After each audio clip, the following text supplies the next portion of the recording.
It's Channel 4 News at 6 o'clock.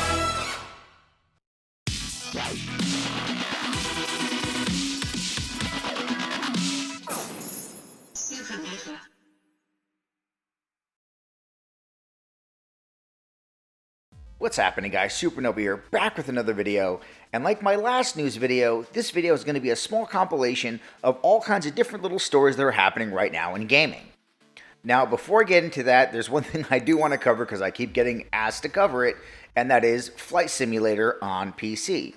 I didn't make a video about it because I don't have a gaming PC, so I'm not playing this game. I haven't played the game, so I can't give really my reactions to the game, so I really didn't see the point in making a video about it. But I keep getting asked to talk about it because of the fact that it scored high on Metacritic. So you guys want me to talk about it? Fine, let's fucking talk about it. I first need to ask you, which Metacritic are we using? Which is the Metacritic that matters? Because, congratulations, Microsoft Flight Simulator got a critic score of 93, but only has a user score of 7. So again, I ask you, which Metacritic score we're using?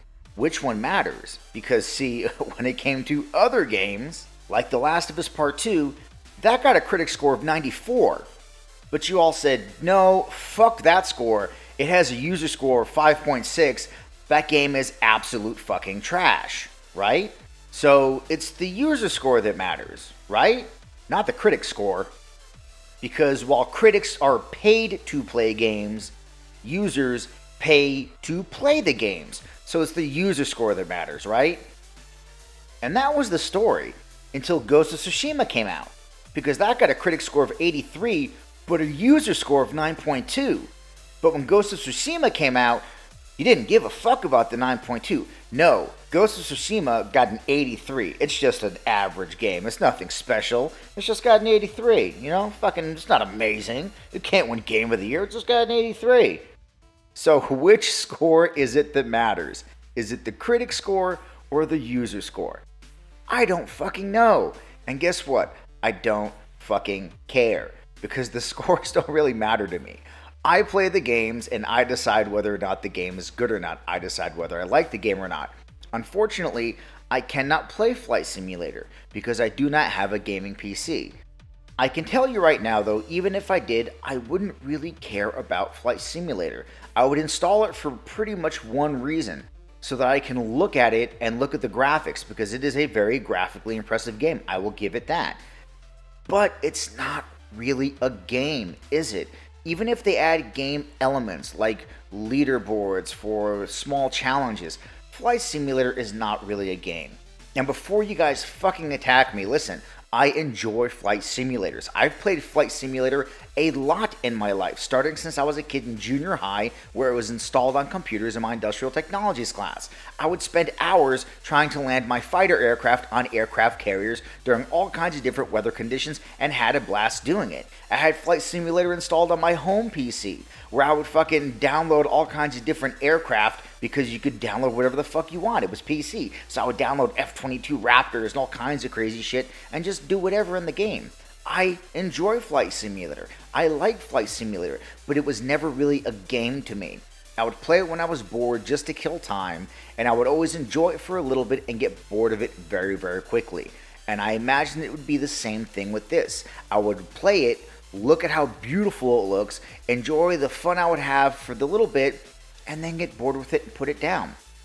So that's how I feel about Flight Simulator. And also in terms of the graphics, people are trying to say, oh, this is the greatest looking game of all fucking time. I will give it to you. It is a very good looking game. But you cannot compare this game to actual games that we play, to regular video games that we play. Because everything that you see in this game, you see from a distance.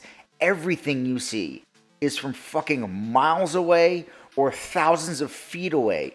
Even when you land in the very faithfully reconstructed airports. You can't get out of your airplane and walk up to the fucking buildings. And I guarantee if you did, the details would not be as good as some console games we play, where they have to pay attention to the minute details in environments because we can get right up to them. So yes, Flight Simulator scored well on Metacritic with critics. Yes, Flight Simulator is a very beautiful looking game.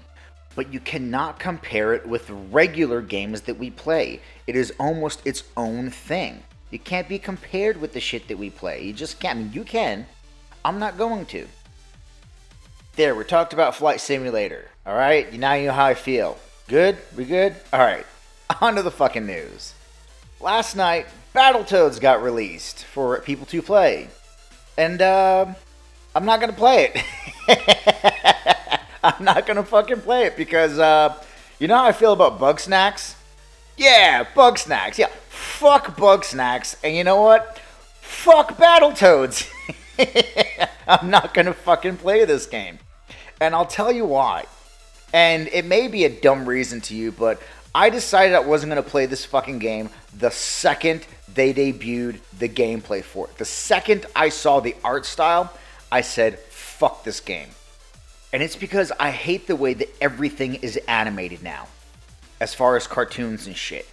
I mean, these were the Teenage Mutant Ninja Turtles when I was a fucking kid. I love these fucking cartoons, alright? And this is what these fucking things look like now. I'm sorry, they look like shit. This is what fucking Optimus Prime looked like when I was a kid growing up in the 80s with the 80s Transformers cartoon. This is what he fucking looked like. And this is what he looks like now. What the fuck is that?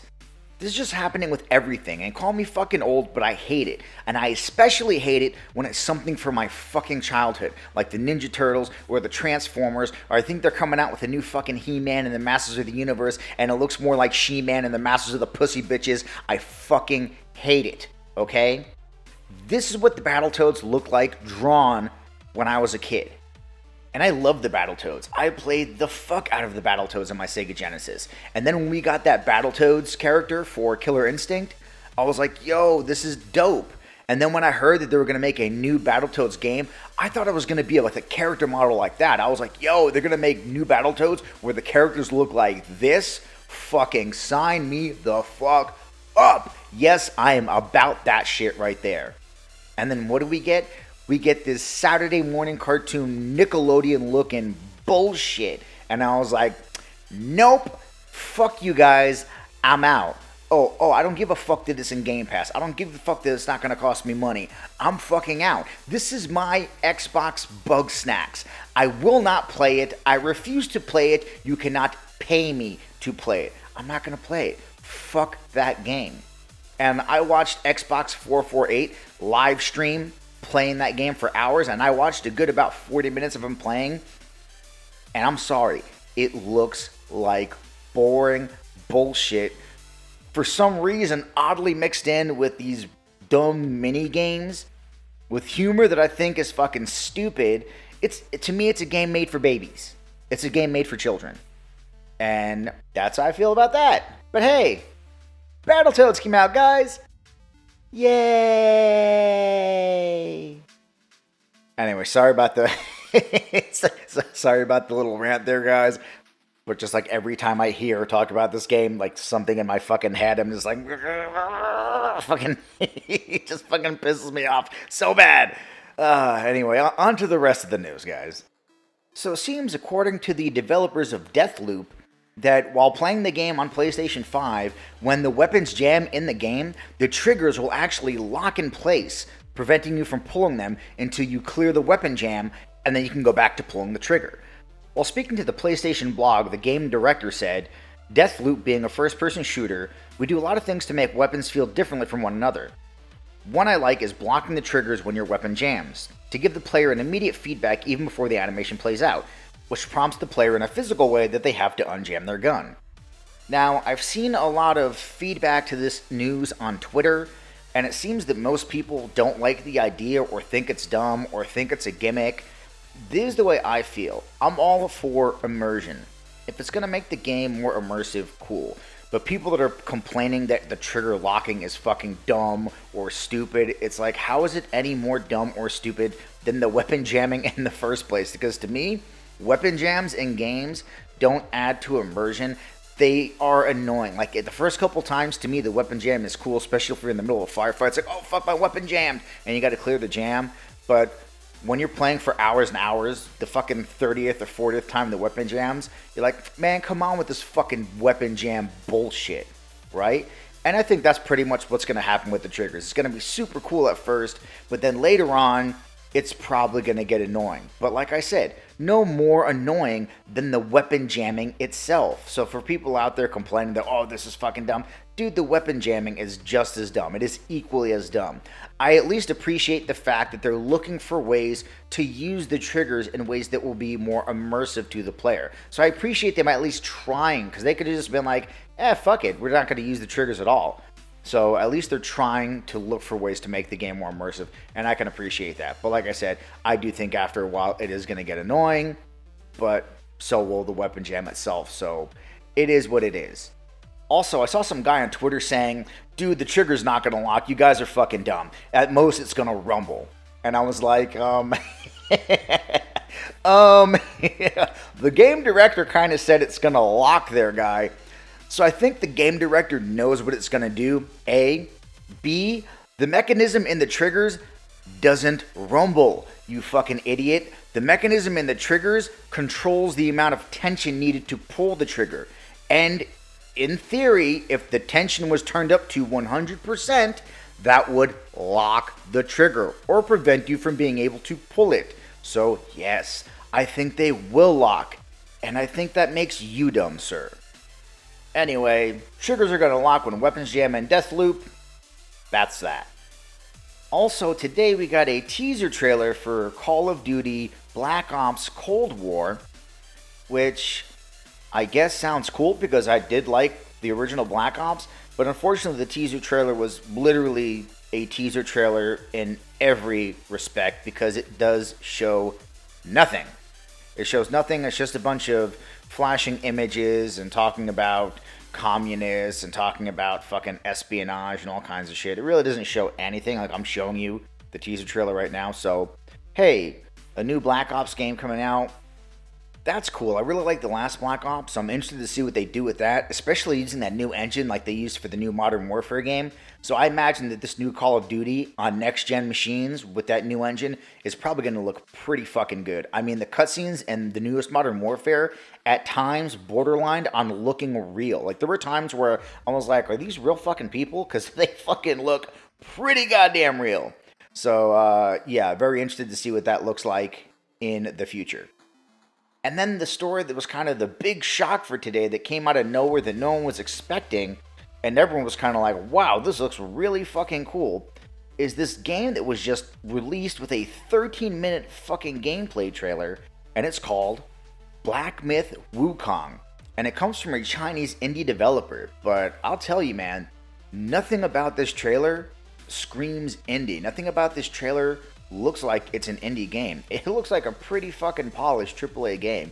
And it's a very interesting game. You're these weird fucking monkey people. I mean, that's the only way I know how to explain it. You're a fucking monkey person. You got like fuzz on your face and shit. Your facial features are very monkey-like. You have a tail. But you can also like take the form of these creatures. Like this one monkey guy takes the form of this flying beetle or some shit. And then the combat. I gotta say, the combat looks really fucking good. The animations are super slick. There's a lot of variation to it. The combat just looks like it's going to be a fucking blast. It really does. It looks like some of the most fun combat that I've seen in a while. Like, watching the combat, I get a lot of vibes of Devil May Cry or God of War, and it's just really fucking, it looks like a lot of fun. It really does. And they've shown other sequences, like they've shown very God of War style sequences where you're fighting giant fucking creatures. And the only time during the trailer where I was like, okay, that looks very indie, or that kind of looks like shit, is at the end, where you're like fighting some army in the clouds, and just fighting on the clouds looks fucking weird, and then the armies look very, very generic as fuck. But I mean, that last sequence aside, the rest of the trailer is fucking awesome. And we don't really know what it's releasing on, but the developer said that it will release on all mainstream consoles. So I guess we can hope that it's going to come to PlayStation or Xbox. And that's Black Myth Wukong. I think probably the craziest news of the day and the most exciting, because everyone seems to be pretty impressed by this game. And that's pretty much the news I got for you guys today. So that's all I got for you guys on this one. And that's the video, guys. Let me know what you think down in the comments. And as always, feel free to like, share, and subscribe. And I'll catch you guys on the next Supernova.